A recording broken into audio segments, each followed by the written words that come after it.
പുതിയൊരു വീഡിയോയിലേക്ക് എല്ലാ പ്രിയപ്പെട്ടവർക്കും സ്നേഹത്തോടെ സ്വാഗതം. ഇന്ന് നമ്മുടെ പെൺകുട്ടികളോടും ആൺകുട്ടികളോടും രക്ഷിതാക്കളോടും നാട്ടുകാരോടുമാണ് പറയാനുള്ളത്.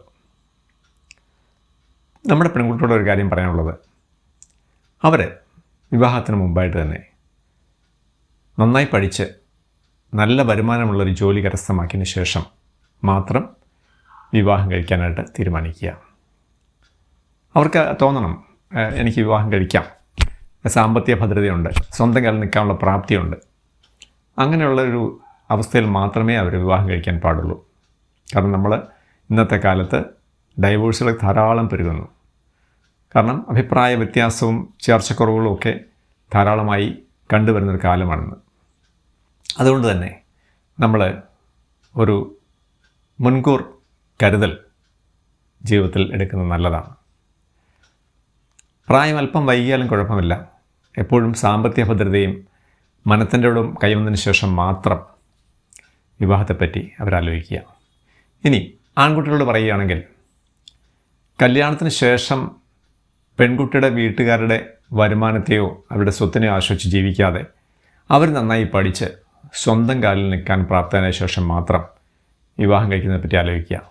തനിക്ക് ഒരു പെൺകുട്ടിയെ നന്നായി പോറ്റിക്കൊണ്ടു പോകാനും അവളെ സംരക്ഷിക്കാനുമുള്ള പ്രാപ്തി ഉണ്ടെങ്കിൽ മാത്രം അവർ വിവാഹത്തെപ്പറ്റി ചിന്തിക്കുക.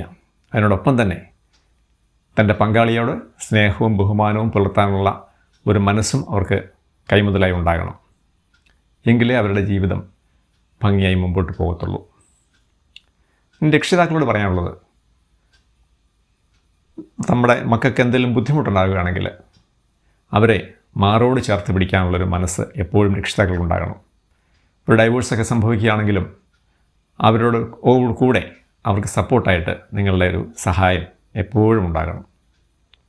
അവരെ മാറ്റി നിർത്തുകയല്ല വേണ്ടത്.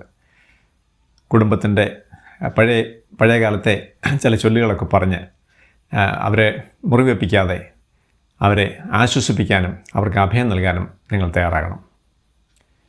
രക്ഷിതാക്കളുടെ സഹായം ഏറ്റവും വേണ്ടത് അവർക്ക് മാനസികമായിട്ടോ ശാരീരികമായിട്ടോ ഉള്ള ബുദ്ധിമുട്ടുകൾ നേരിടുമ്പോഴാണ്. മക്കളെ ഒരിക്കലും മാറ്റി നിർത്തരുത്. എന്തെല്ലാം പ്രശ്നങ്ങളുണ്ടായാലും അവർ നിങ്ങളുടെ മക്കളാണ്. ആ കാര്യം മറന്നുകൂടാ. നിങ്ങളാണ് അവരെ ആശ്വസിപ്പിക്കുകയും സമാധാനിപ്പിക്കുകയും ചെയ്യേണ്ടത്. ഇനി നാട്ടുകാരോട്, ഒരു കുടുംബത്തിലെ കുട്ടിയോ ആൺകുട്ടിയോ പെൺകുട്ടിയോ വിവാഹം കഴിക്കാൻ താമസിച്ചു പോവുകയാണെങ്കിൽ നിങ്ങൾ അവരുടെ കുടുംബചരിത്രം അന്വേഷിക്കാനും ധിക്കാരി അഹങ്കാരി എന്നുള്ള പഴിവാക്കുകൾ പറയാതിരിക്കാനും പ്രത്യേകം ശ്രദ്ധിക്കണം. കാരണം നിങ്ങൾ ഉൾപ്പെടുന്ന സമൂഹത്തിലെ അംഗങ്ങൾ തന്നെയാണ് ആ പെൺകുട്ടിയും ആൺകുട്ടിയും. അതുകൊണ്ട് അവർക്ക് മാനസികമായിട്ട് മുറിവേൽക്കുന്ന ഒരു സംസാരങ്ങളും പ്രവൃത്തികളും നിങ്ങളുടെ ഭാഗത്തു നിന്നുണ്ടാകാതിരിക്കാൻ പ്രത്യേകം ശ്രദ്ധിക്കണം.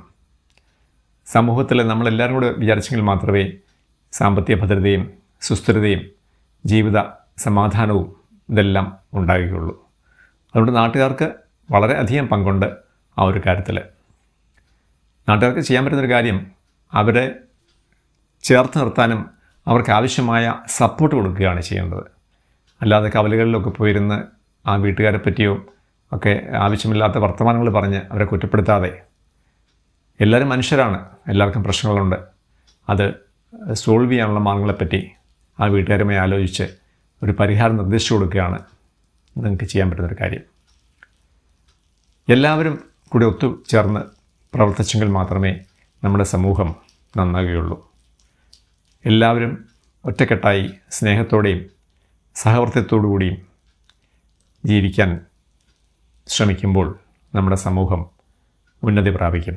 സമൂഹത്തിലെ അപചയങ്ങളില്ലാണ്ടാവും, സമൂഹത്തിലെ ദുഷ്പ്രവണതകളില്ലാണ്ടാവും.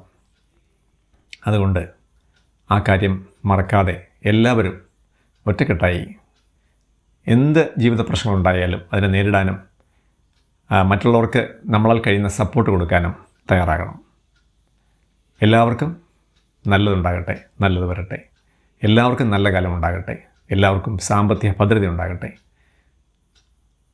വീണ്ടും മറ്റൊരു വീഡിയോ കണ്ടുമുട്ടുന്നവരെ നമസ്കാരം. Good bye.